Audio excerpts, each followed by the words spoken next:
నమస్కారం ETV news కి స్వాగతం ఈనాటి ముఖ్యాంశాలు స్వయం సమృద్ధ భారత దిశలో కేంద్రం బడ్జెట్ మౌలిక వసతుల కల్పన ఉద్యోగాల సృష్టికి ప్రాధాన్యం 34 లక్షల కోట్ల పద్దులో ఆరోగ్యానికి పెద్దపీట ఆరోగ్య రంగానికి 2,24,000 కోట్ల నిధులు మౌలిక వసతుల అభివృద్ధికి ప్రధానమంత్రి ఆత్మనిర్భర్ పథకం 5 ఏళ్లలో 64,000 కోట్ల వ్యయం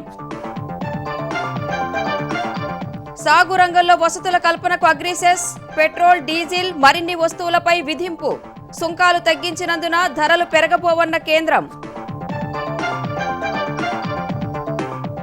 నూతన విద్యా విధానం అమలు దిశగా కేంద్రం అడుగులు 1,500 పాఠశాలల్లో అభివృద్ధికి చర్యలు కొత్తగా 100 సైనిక స్కూళ్ల ఏర్పాటు ఆదాయ పన్ను స్లాబులు యథాతథం 75 ఏళ్లు దాటితే ఐటీ రిటర్న్స్ దాఖలు అవసరం లేదని వెల్లడి గృహ రుణాలపై మరో ఏడాది వడ్డీ రాయితీ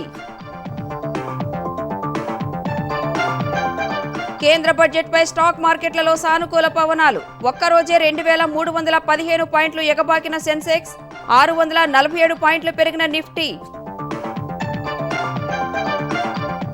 10 నెలల విరామం తర్వాత తెలంగాణలో మోగిన బడిగంట 9, 10 ఆ పై తరగతులకు పాఠాలు ఏపీలో తెరుచుకున్న ప్రాథమిక పాఠశాలలు ఆన్లైన్ నామినేషన్ల స్వీకరణలో వైఫల్యంపై అధికారుల వివరణ తీసుకున్న ఏపీ ఎస్ఈసీ రెండో విడత ప్రక్రియలో అమలు చేయాల్సిందేనని ఆదేశాలు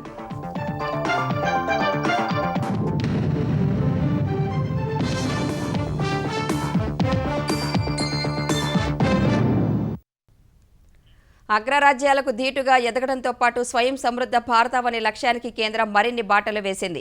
యావత్ ప్రపంచాన్ని కరోనా కకావికలం చేసిన వేళ ఆరోగ్యమే మహాభాగ్యమన్న పెద్దల సూక్తిని గుర్తు చేసుకున్న ఆర్థిక మంత్రి వార్షిక బడ్జెట్లో ప్రజారోగ్య రంగానికి ఏకంగా 137% మేర నిధులు పెంచారు.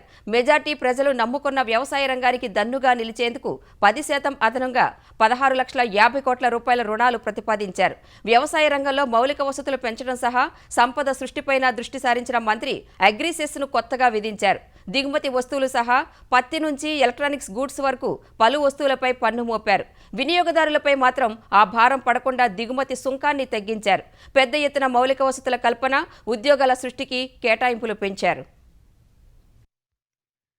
కరోనాతో కుదేలైన దేశ ఆర్థిక రంగానికి కాయకల్ప చికిత్స చేయడంతో పాటు ఆత్మనిర్భర భారతావని లక్ష్యంతో ఆర్థిక మంత్రి నిర్మలా సీతారామన్ 2021-22 ఆర్థిక సంవత్సరానికి సంబంధించిన బడ్జెట్ ను పార్లమెంట్ లో ప్రవేశపెట్టారు. కరోనా సృష్టించిన ఆర్థిక వ్యయం దృష్ట్యా ప్రస్తుత ఏడాదితో పోలిస్తే స్వల్ప పెరుగుదలతో 34,83,236 కోట్ల రూపాయల అంచనాలతో పద్దును సమర్పించారు. రెవెన్యూ రాబడులు 17,88,424 కోట్లుగా పేర్కొన్న మంత్రి మూలధన రాబడులు 16,94,812 కోట్లుగా వివరించారు. వ్యయానికి సంబంధించిన రెవెన్యూ కోటా 29,29,000 కోట్లు కాగా వడ్డీ చెల్లింపులు 8,09,701 కోట్లు మూలధన వ్యయం 5,54,236 కోట్లుగా ప్రతిపాదించారు. 2020-21తో పోలిస్తే మూలధన వ్యయాన్ని 1,15,000 కోట్ల మేర పెంచారు. ద్రవ్యలోటు 15,06,802 కోట్లుగా పేర్కొన్న మంత్రి ఇది బడ్జెట్ లో 6.8% ఉంటుందన్నారు. మొత్తం రాబడుల్లో రూపాయికి 36 పైసలు రుణాలు ఇతర మార్గాల ద్వారా సమకూరనున్నట్లు వివరించారు. ఇందులో 12 లక్షల కోట్ల మేర రుణాలు తీసుకోనున్నట్లు వెల్లడించారు. జీఎస్టీ ద్వారా 15 పైసలు, ఆదాయ పన్ను ద్వారా 14 పైసలు, కార్పొరేట్ పన్ను ద్వారా 13 పైసలు, కేంద్ర ఎక్సైజ్ సుంకాల రూపంలో 8 పైసలు, పన్నేతర రెవెన్యూ 6 పైసలు, రుణేతర మూలధన రాబళ్లు 5, కస్టమ్స్ సుంకాల ద్వారా 3 పైసల మేర నిధులు సమకూరనున్నట్లు వివరించారు. ఖర్చులకు సంబంధించి రూపాయికి 20 పైసలు వడ్డీల చెల్లింపులకే పోనుండగా పన్నుల్లో రాష్ట్రాల వాటా ఇతర సుంకాలకు 16 పైసలు ఖర్చవుతుందని మంత్రి పేర్కొన్నారు. కేంద్ర ప్రభుత్వ పథకాలకు 13 పైసలు, కేంద్ర ప్రాయోజిత పథకాలకు 9 పైసలు వెచ్చించనున్నట్లు మంత్రి చెప్పారు. ఆర్థిక సంఘం ఇతర బదిలీలకు 10 పైసలు, ఇతర ఖర్చులకు మరో 10 పైసలు, రాయితీలకు 9 పైసలు, రక్షణ రంగానికి 8 పైసలు, పెన్షన్లకు 5 పైసలు అవసరమని పేర్కొన్నారు. ఇదే సమయంలో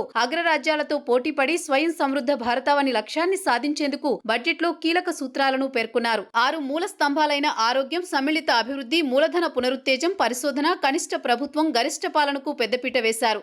The proposals in Part A will further strengthen the sankalp of nation first. The budget proposals for 21-22 rest on 6 pillars: health and well-being, physical and financial capital and infrastructure, inclusive development for aspirational India, reinvigorating human capital, innovation and R&D, and as sixth, minimum government and maximum governance. ఉద్యోగాల సృష్టి, గ్రామీణ అభివృద్ధి, భారత్లో తయారీ, పెట్టుబడుల ఆకర్షణపై దృష్టి కేంద్రీకరించిన మంత్రి ఆరోగ్య రంగానికి సముచిత ప్రాధాన్యం కల్పించారు. ప్రస్తుత ఆర్థిక సంవత్సరంతో పోలిస్తే 137% అధికంగా 2,23,000 కోట్లు కేటాయించారు. దేశ ప్రజలకు కరోనా టీకా కోసం 35,000 కోట్లు ప్రతిపాదించారు. సాగు రంగంలో మౌలిక వస్తుల కల్పన, అభివృద్ధి కోసం అగ్రిసెస్ రూపంలో నిధులు సమీకరిస్తామన్నారు. ఈ దిశలో అనేక ఆహార పదార్థాలు, పెట్రో ఉత్పత్తులు, బంగారంపై సెస్ రూపంలో పన్ను విధించారు. ఇదే సమయంలో కస్టమ్స్ పన్ను తగ్గించి ప్రజలపై సెస్ భారం పడకుండా జాగ్రత్తలు తీసుకున్నారు. 15వ ఆర్థిక సంఘం సిఫార్సులను కేంద్రం ఆమోదించగా పన్నుల వాటాలో రాష్ట్రాలకు 41% ఇస్తామని మంత్రి తెలిపారు. రికార్డు స్థాయిలో రైల్వేలకు 1,10,055 కోట్లు, 4,378 పట్టణ స్థానిక సంస్థలకు జలజీవన్ మిషన్ కింద 2,87,000 కోట్లను ప్రకటించారు. వచ్చే 5 ఏళ్లలో 1,41,678 కోట్లతో స్వచ్ఛ భారత్ ను అమలు చేస్తామన్న ఆమె రక్షణ రంగానికి 4,78,000 కోట్లు కేటాయించారు. కరోనా సృష్టించిన విలయంతో ఆర్థిక రంగంతో పాటు దేశ ఆరోగ్య రంగానికి వ్యాక్సిన్ వేయాలని కేంద్రం నిర్ణయించింది. గతేడాదితో పోలిస్తే ఏకంగా 137% అధిక నిధులను కేటాయించింది. కొత్తగా 64,000 కోట్లతో ప్రధానమంత్రి ఆత్మ నిర్భర్ భారత్ ఆరోగ్య పథకాన్ని ప్రతిపాదించిన కేంద్రం కోవిడ్ టీకాలకు 35,000 కోట్లు కేటాయించింది. అనేక రోగాలకు కారణమవుతున్న వాహన కాలుష్యానికి అడ్డుకట్ట వేయడమే లక్ష్యంగా స్వచ్ఛంద వాహన తుక్కు పథకాన్ని ప్రవేశపెట్టింది.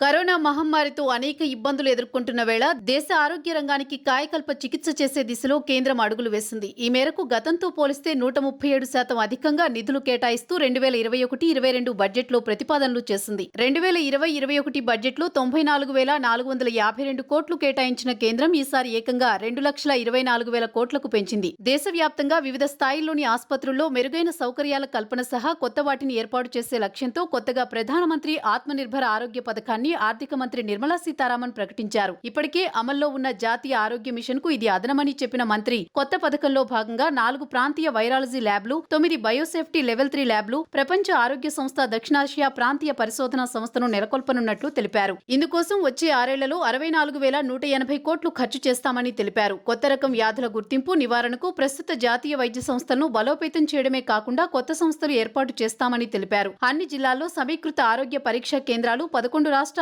3,382 ఆరోగ్య కేంద్రాలు, 602 జిల్లాలు, 12 జాతీయ వైద్య సంస్థల్లో అత్యవసర చికిత్స బ్లాకులు ఏర్పాటు చేయనున్నట్లు వివరించారు. ప్రజల్లో పోషకాహార లోప నివారణే లక్ష్యంగా పోషణ మిషన్ 2.0 పథకాన్ని ప్రవేశపెడతామన్నారు. దేశంలో శిశు మరణాల తగ్గింపునకు న్యూమోకోకల్ వ్యాక్సిన్ ను దేశవ్యాప్తంగా ఇస్తామని తెలిపారు. కోవిడ్-19 వ్యాక్సిన్ కోసం 35,000 కోట్లు కేటాయిస్తున్నట్లు చెప్పిన ఆర్థిక మంత్రి అవసరమైతే మరిన్ని నిధులు ఇస్తామన్నారు. 10 లక్షలకు పైగా జనాభా ఉన్న 42 పట్టణాల్లో గాలి కాలుష్య నివారణకు 2,217 కోట్లు ఖర్చు చేయనున్నట్లు తెలిపిన మంత్రి కాలుష్య నివారణలో భాగంగా కాలం చెల్లిన వాహనాల తుక్కు పథకాన్ని ప్రతిపాదించారు. పాత సామర్థ్యం లేని వాహనాలను పక్కన పెట్టేందుకు స్వచ్ఛంద తుక్కు వాహనాల రద్దు విధానాన్ని ప్రకటించారు. ఈ పథకం కింద వ్యక్తిగత వాహనాలు 20 ఏళ్లకు, వాణిజ్య వాహనాలైతే 15 ఏళ్లకు సామర్థ్య పరీక్షలకు వెళ్లాల్సి ఉంటుందని తెలిపారు. పట్టణ ప్రాంతాల్లో ఇంటింటికి సురక్షిత తాగునీరు అందించేందుకు ఉద్దేశించిన జల్ జీవన్ మిషన్ కు వచ్చే 5 ఏళ్లలో 2,87,000 కోట్లు ఖర్చు చేస్తామని మంత్రి తెలిపారు. 2,86,00,000 నివాసాలకు కుళాయి కనెక్షన్లు ఇస్తామన్నారు. 4,378 పట్టణాభివృద్ధి సంస్థల పరిధిలో ఏకీకృత నీటి సరఫరా అందుబాటులోకి తెస్తామన్న మంత్రి 500 అమృత్ నగరాల్లో ద్రవ్య వ్యర్థాల నిర్వహణ చేపడతామని చెప్పారు. వ్యర్థాల నిర్వహణే లక్ష్యంగా అర్బన్ స్వచ్ఛ భారత్ మిషన్ 2.0కు 1,41,678 కోట్లు కేటాయించారు. గతేడాది నూతన విద్యా విధానాన్ని ప్రకటించిన కేంద్రం దానికి అనుగుణంగా పాఠశాల విద్య బలోపేతానికి చర్యలు చేపట్టనున్నట్లు బడ్జెట్లో ప్రకటించింది. వివిధ స్వచ్ఛంద సంస్థలు, ప్రైవేట్ విద్యాలయాలు, రాష్ట్రాల భాగస్వామ్యంతో కొత్తగా 100 సైనిక స్కూల్స్ ఏర్పాటు చేస్తామని తెలిపింది. ప్రభుత్వ సమాచారం అంతర్జాలంలో మరిన్ని భాషల్లో అందించేందుకు జాతీయ భాషా అనువాద మిషన్ను ప్రకటించింది. నూతన జాతీయ విద్యా విధానం అమలు దిశగా 2021-22 బడ్జెట్లో 93,224 కోట్ల రూపాయలు కేటాయించారు. ఇందులో పాఠశాల విద్యకు 54,873 కోట్లు, కేంద్రీయ విశ్వవిద్యాలయాలకు 6,800 కోట్లు, నవోదయ విద్యాలయాలకు 3,800 కోట్లు ప్రతిపాదించారు. గిరిజన ప్రాంతాల్లో ఏకలవ్య పాఠశాలల ఏర్పాటులో ఉన్న ఇబ్బందులు అధిగమించేందుకు యూనిట్ వ్యయాన్ని 20 కోట్ల నుంచి 38 కోట్ల రూపాయలకు పెంచారు. పాఠశాల విద్యను బలోపేతం చేసే చర్యల్లో భాగంగా దాదాపు 15,000కు పైగా బడులను జాతీయ విద్యా విధానానికి అనుగుణంగా తీర్చిదిద్దుతామని ఆర్థిక మంత్రి వివరించారు. ఇప్పటి వరకు దేశంలో 30 సైనిక్ స్కూళ్లు రక్షణ శాఖ పరిధిలోని సొసైటీ ఆధ్వర్యంలో నడుస్తుండగా స్వచ్ఛంద సంస్థలు, ప్రైవేట్ పాఠశాలలు, రాష్ట్రాల భాగస్వామ్యంతో మరో 100 సైనిక్ స్కూళ్లు ఏర్పాటు చేస్తామని తెలిపారు. ఉన్నత విద్యా సంస్థల బలోపేతం సహా నియంత్రణ కోసం గతంలో ప్రకటించిన కమిషన్ కు ఈ ఏడాది కార్యరూపమిస్తామని, ఇందుకు సంబంధించిన బిల్లును ఈసారి తెస్తామని మంత్రి చెప్పారు. హైదరాబాద్ లో 40 కేంద్రీయ ఉన్నత విద్యా సంస్థలున్నాయన్న మంత్రి దేశంలోని మరో 9 నగరాల్లో అలాంటి సంస్థలు ఏర్పాటు చేస్తామన్నారు. లేహ్లో కేంద్రీయ వర్సిటీ నెలకొల్పుతామన్నారు. వివిధ దేశాల సహకారంతో యువతలో నైపుణ్య అభివృద్ధి కోసం జాతీయ అప్రెంటిస్షిప్ విధానంలో మార్పులు చేస్తామన్నారు. ఇంజనీరింగ్ లో గ్రాడ్యుయేషన్, డిప్లొమా పూర్తి చేసిన వారికి శిక్షణ ఇచ్చేందుకు 3,000 కోట్లు కేటాయిస్తున్నట్లు నిర్మలా సీతారామన్ చెప్పారు. ప్రభుత్వ సమాచారం అంతర్జాలంలో మరిన్ని భాషల్లో అందించేందుకు జాతీయ భాషా అనువాద మిషన్ను ప్రకటిస్తున్నట్టు తెలిపిన మంత్రి, మానవ సహిత ప్రయోగాన్ని డిసెంబర్లో చేపట్టేందుకు ఇస్రో సిద్ధమవుతున్నట్లు వెల్లడించారు. సముద్ర గర్భంలో చేపట్టే ప్రాజెక్టులు, జీవ వైవిధ్యంపై అధ్యయనానికి కొత్తగా డీప్ ఓషన్ మిషన్ను ప్రకటించారు. ఇందుకు 5 ఏళ్లలో 4,000 కోట్లు ఖర్చు చేస్తామని ఆర్థిక మంత్రి తెలిపారు. దేశంలోని రైతుల సంక్షేమానికి ఎన్డీఏ సర్కార్ కట్టుబడి ఉందన్న కేంద్రం ఈ బడ్జెట్లో సాగు రంగానికి 131,531 కోట్ల రూపాయలు కేటాయించారు. ఇందులో పీఎం కిసాన్ పథకానికి 65,000 కోట్లు ప్రతిపాదించారు. సాగు చట్టాలకు వ్యతిరేకంగా ఢిల్లీ సరిహద్దుల్లో ఆందోళనలు కొనసాగుతున్న వేళ 2021-22 ఆర్థిక సంవత్సరానికి ప్రవేశపెట్టిన బడ్జెట్లో కేంద్రం అన్ని పంటల కనీస మద్దతు ధర పెంచడం సహా టమోటా, బంగాళాదుంప, ఉల్లిపాయలు సహా ఎగుమతులు చేసే పంట ఉత్పత్తుల సంఖ్యను 22కు పెంచుతున్నట్లు తెలిపారు. రైతులకు రుణ వితరణ లక్ష్యాన్ని 16.5 లక్షల కోట్ల రూపాయలకు పెంచుతున్నట్లు ఆర్థిక మంత్రి ప్రకటించారు. ఈ నామ్ కింద మరో 1000 మండీలను చేర్చుతున్నట్లు తెలిపారు. విశాఖ ఫిషింగ్ హార్బర్ సహా దేశవ్యాప్తంగా 6 హార్బర్లను అభివృద్ధి చేయనున్నట్లు మంత్రి పేర్కొన్నారు. పశుపోషణకు అధిక ప్రాధాన్యం ఇస్తామని వివరించిన మంత్రి, గ్రామీణ అభివృద్ధి నిధులను 40,000 కోట్లకు పెంచుతున్నట్లు మంత్రి తెలిపారు. సూక్ష్మ సేద్యం కోసం 10,000 కోట్లు కేటాయిస్తున్నట్లు తెలిపిన నిర్మల, స్వామిత్వ పథకాన్ని దేశం మొత్తం అమలు చేయనున్నట్లు వెల్లడించారు. సాగు రంగానికి మౌలిక వసతుల కల్పన, అభివృద్ధిపై దృష్టి సారించిన కేంద్రం అందుకు నిధులను అగ్రిసెస్ రూపంలో సమీకరించనుంది. ఈ మేరకు పెట్రోల్, డీజిల్, బంగారం దిగుమతి చేసుకునే కొన్ని వస్తువులపై ఈ సుంకం విధిస్తున్నట్లు ఆర్థిక మంత్రి ప్రకటించారు. అయితే ఈ భారం వినియోగదారులపై పడకుండా ఎక్సైజ్, కస్టమ్స్ సుంకం తగ్గుతుందని చెప్పారు. ఈ అర్ధరాత్రి నుంచే కొత్త సుంకాలు అమల్లోకి రానున్నాయి.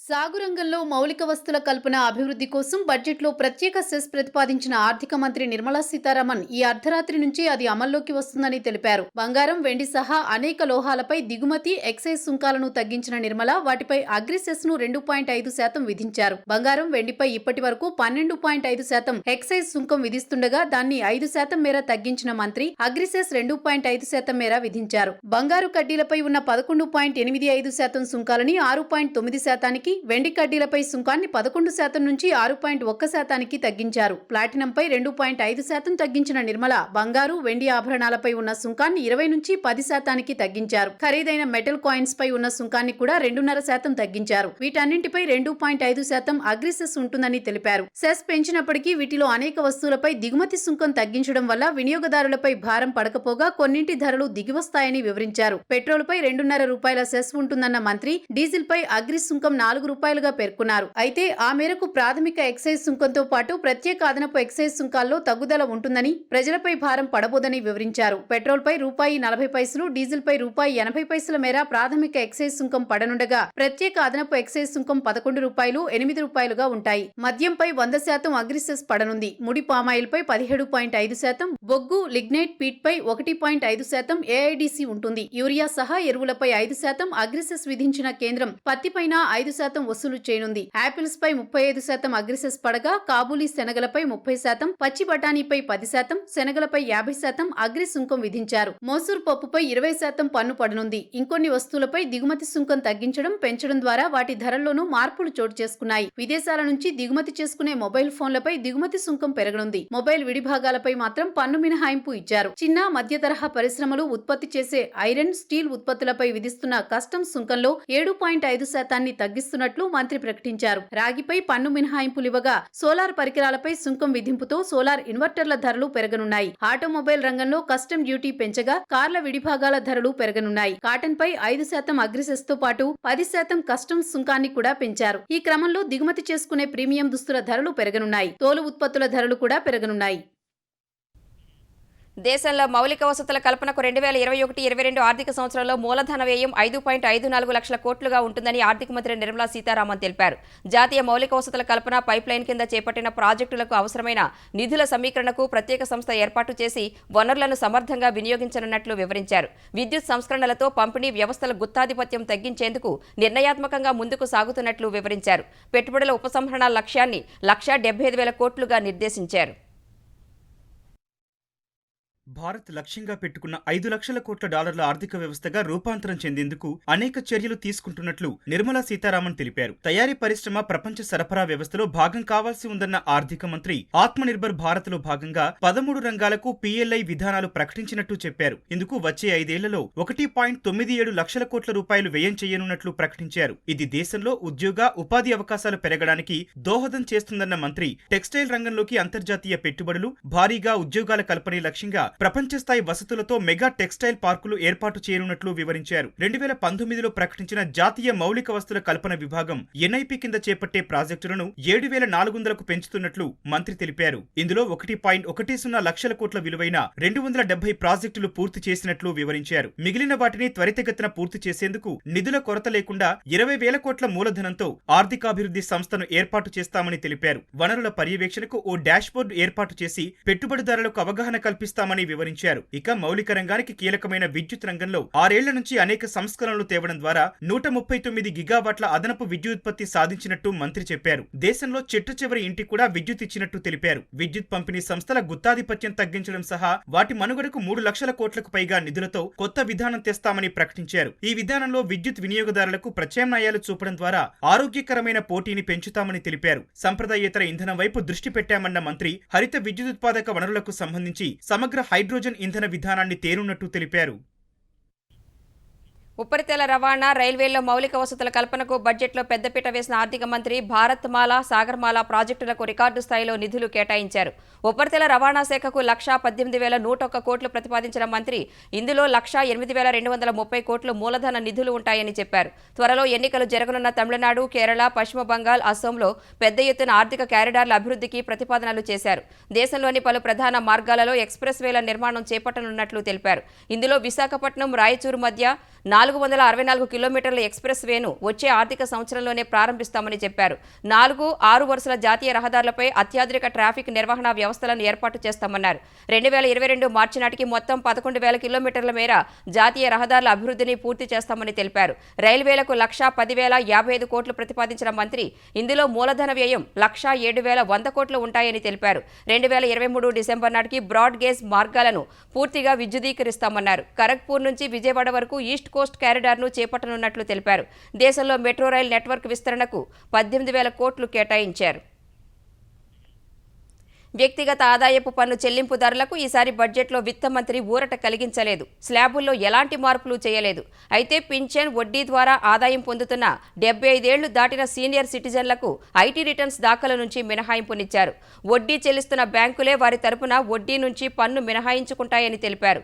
ఆదాయపు పన్ను మదింపునకు సంబంధించిన కేసులను తిరిగి తెరిచే కాల పరిమితిని 6 ఏళ్ల నుంచి 3 ఏళ్లకు కుదించారు. 50 లక్షల రూపాయలకు పైబడిన కేసులకు మాత్రం ఈ కాల పరిమితి 10 ఏళ్లుగా నిర్దేశించారు. ఆదాయ పన్ను వివాదాల నివారణకు వివాద పరిష్కార కమిటీని ఏర్పాటు చేయనున్నట్లు ఆర్థిక మంత్రి ప్రకటించారు. 50 లక్షల లోపు ఆదాయం, 10 లక్షల లోపు వివాదాలు ఉన్నవారు నేరుగా కమిటీకి అప్పీల్ చేసే అవకాశం కల్పిస్తున్నట్లు తెలిపారు. NRIలు ఎదుర్కొంటున్న ద్వంద్వ పన్ను ఇబ్బందులను తొలగించడానికి IT శాఖ త్వరలో నిబంధనలు ప్రవేశపెట్టనుందని నిర్మలా సీతారామన్ తెలిపారు. గృహ రుణాలు తీసుకుని అందుబాటు ధరల్లో ఇళ్లు కొనుగోలు చేసేవారికి ఇప్పటి వరకు ఇస్తున్న వడ్డీ రాయితీ 1,50,000 రూపాయలు మరో ఏడాది ఇవ్వనున్నట్లు ఆర్థిక మంత్రి ప్రకటించారు. ఈ మేరకు 2022 మార్చి 31 వరకు వడ్డీ రాయితీ పథకాన్ని పొడిగిస్తున్నట్లు చెప్పారు. ఇదే సమయంలో సరసమైన ధరల్లో గృహ నిర్మాణాలు చేపట్టే సంస్థలకు పన్ను విరామాన్ని మరో ఏడాది పొడిగిస్తున్నట్లు తెలిపారు. వలస కార్మికుల కోసం అద్దె ఇళ్లు నిర్మించే సంస్థలను ప్రోత్సహించేందుకు ప్రభుత్వం కట్టుబడి ఉందన్న మంత్రి అందుబాటు ధరల్లో అద్దె గృహాలు నిర్మించే సంస్థలకు మరో ఏడాది పాటు పన్ను విరామాన్ని పొడిగించాలని నిర్ణయించినట్టు తెలిపారు. దేశ ఆర్థిక వ్యవస్థలో పునరుత్తేజం నింపేందుకు బడ్జెట్లో కేంద్రం కీలక ప్రకటనలు చేసిన వేళ దేశీయ స్టాక్ మార్కెట్లు ఆకాశమే హద్దుగా దూసుకెళ్లాయి. బడ్జెట్కు ముందు కొద్ది రోజులుగా భారీ నష్టాలు చవిచూస్తున్న మార్కెట్లు ఇవాళ జోరందుకున్నాయి. బాంబే స్టాక్ ఎక్స్చేంజి సూచీ సెన్సెక్స్ 2315 పాయింట్లు ఎగబాకింది. ఉదయం 46,618 పాయింట్ల వద్ద ప్రారంభమైన సూచీ మొదట్లో 46,434 పాయింట్ల కనిష్ట స్థాయి నమోదు చేసింది. బడ్జెట్లో కీలక ప్రకటనల తర్వాత కొనుగోళ్ల మద్దతుతో భారీగా పుంజుకుంది. ఒక దశలో 48,764 పాయింట్ల గరిష్ట స్థాయిని తాకిన సెన్సెక్స్ చివరకు 48,601 పాయింట్ల వద్ద స్థిరపడింది. జాతీయ స్టాక్ ఎక్స్చేంజి సూచీ నిఫ్టీ 647 పాయింట్లు పెరిగి 14,281 పాయింట్ల వద్ద ముగిసింది. ఆంధ్రప్రదేశ్ తొలి విడత పంచాయతీ ఎన్నికల్లో నామినేషన్లను ఆన్లైన్ ద్వారా స్వీకరించకపోవడంపై ఎస్ఈసీ నిమ్మగడ్డ రమేష్ కుమార్ ఆగ్రహం వ్యక్తం చేశారు. నామినేషన్లను ఆన్లైన్ ద్వారా కూడా తీసుకోవాలని తానిచ్చిన ఆదేశాలను ఎందుకు అమలు చేయలేదని పంచాయతీరాజ్ శాఖ ఉన్నతాధికారులను ప్రశ్నించారు. ఆదివారం ఎస్ఈసీ ఇచ్చిన నోటీసుకు సంజాయిషీ ఇచ్చేందుకు ఏపీ పంచాయతీరాజ్ శాఖ ముఖ్య కార్యదర్శి గోపాలకృష్ణ ద్వివేది, కమిషనర్ గిరిజాశంకర్ ఎన్నికల సంఘం కార్యాలయంలో సమావేశమయ్యారు. ఆదేశాలు అమలు చేయకపోవడానికి గల కారణాలపై నిమ్మగడ్డ ఆరా తీశారు. ఈ క్రమంలోనే పంచాయతీరాజ్ అధికారుల తీరుపై ఎస్ఈసీ ఆగ్రహం వ్యక్తం చేశారు. రెండో దఫా పంచాయతీ ఎన్నికల నామినేషన్లు ప్రారంభమయ్యే నాటికి ఆన్లైన్ ద్వారా కూడా నామినేషన్లు స్వీకరించాలని ఎస్ఈసీ ఆదేశించినట్లు సమాచారం. రాజ్యాంగం ప్రకారం ఒక వ్యవస్థలోకి మరో వ్యవస్థ చొరబాటు కుదరదని ఆంధ్రప్రదేశ్ ఎస్ఈసీ నిమ్మగడ్డ రమేష్ కుమార్ స్పష్టం చేశారు. తమ విధుల్లో జోక్యం చేసుకున్నందునే కోర్టుకు వెళ్లామని తెలిపారు. శ్రీకాకుళం జిల్లాలో పర్యటించిన నిమ్మగడ్డ ఏకగ్రీవాలకు తాము పూర్తిగా వ్యతిరేకం కాదన్నారు. బలవంతపు ఏకగ్రీవాలు చేస్తేనే సమస్యలు వస్తాయని నిమ్మగడ్డ చెప్పారు. తూర్పుగోదావరి జిల్లా జగ్గంపేట మండలం గొల్లలగుంటలో సర్పంచ్ అభ్యర్థి భర్త అనుమానాస్పద స్థితిలో మృతి చెందడం కలకలం రేపింది.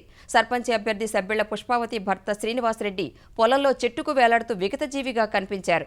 ఆదివారం కొందరు దుండగులు శ్రీనివాసరెడ్డిని అపహరించారు.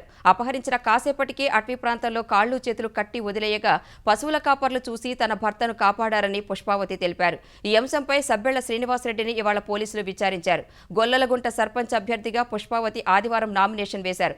ఆ తర్వాతి రోజే శ్రీనివాసరెడ్డి విగతజీవిగా కనిపించారు. తెరాస ప్రభుత్వం రైతుల సంక్షేమానికి పెద్దపీట వేసిందని తెలంగాణ పురపాలక శాఖ మంత్రి కేటీఆర్ పునరుద్ఘాటించారు. రాజన్న సిరిసిల్ల జిల్లాలో పర్యటించిన కేటీఆర్ కోనారావుపేట, మూడపల్లిలో రైతు వేదిక భవనాలను ప్రారంభించారు. రైతు వేదికలకు అంతర్జాల సౌకర్యం కల్పించి శాస్త్రవేత్తలతో మాట్లాడేలా తీర్చిదిద్దుతామని తెలిపారు. అనంతరం వేములవాడ రాజన్నను దర్శించుకున్న మంత్రి కేటీఆర్ ప్రత్యేక పూజలు నిర్వహించారు. అంతకుముందు సిరిసిల్లలో ఆధునీకరించిన జిల్లా పరిషత్ పాఠశాలల్ని ప్రారంభించారు. విద్యారంగంలో సమూల మార్పులు తీసుకొచ్చేందుకు కేసీఆర్ ప్రభుత్వం కృషి చేస్తోందని కేటీఆర్ తెలిపారు. తెలంగాణలో 10 నెలల విరామం తర్వాత పాఠశాలలు ప్రారంభమయ్యాయి. భౌతిక దూరం, శానిటైజర్, మాస్కు లాంటి నిబంధనలు పక్కాగా అమలు చేస్తున్నారు. తల్లిదండ్రులు అనుమతిస్తున్నట్లు పత్రం ఉంటేనే పాఠశాలలోనికి విద్యార్థులను అనుమతించారు. అంగీకార పత్రంపై సంతకం తీసుకుని తరగతి గదిలోకి పంపించారు. మొదటి రోజు ఒంటిపూట తరగతులను నిర్వహించారు. బడులు ప్రారంభమైన ఆన్లైన్ బోధన యథావిధిగా కొనసాగుతుందని ఉపాధ్యాయులు చెబుతున్నారు. అటు ఏపీలో ప్రభుత్వ ప్రాథమిక పాఠశాలలు తెరుచుకున్నాయి. అయితే విద్యార్థులను పాఠశాలలకు పంపించేందుకు తల్లిదండ్రులు ఆసక్తి కనబరచకపోవడంతో తొలి రోజు హాజరు శాతం తక్కువగా ఉందని అధికారులు తెలిపారు. మరోవైపు జమ్మూ కాశ్మీర్ సహా మహారాష్ట్ర, గుజరాత్లో తరగతులు ప్రారంభమయ్యాయి. ఆంధ్రప్రదేశ్లో ఇంటర్ పరీక్షల షెడ్యూల్ విడుదలైంది. మే 5 నుంచి 23 వరకు పరీక్షలు జరగనున్నాయి. మే 5న ఇంటర్ మొదటి సంవత్సరం పరీక్షలు ప్రారంభం కానుండగా మే 6న రెండో సంవత్సరం పరీక్షలు మొదలవుతాయి. మార్చి 31 నుంచి ఏప్రిల్ 24 వరకు ప్రాక్టికల్ పరీక్షలు జరుగుతాయని ఆంధ్రప్రదేశ్ విద్యాశాఖ వెల్లడించింది. ఈటీవీ న్యూస్ సమాప్తం. నమస్కారం.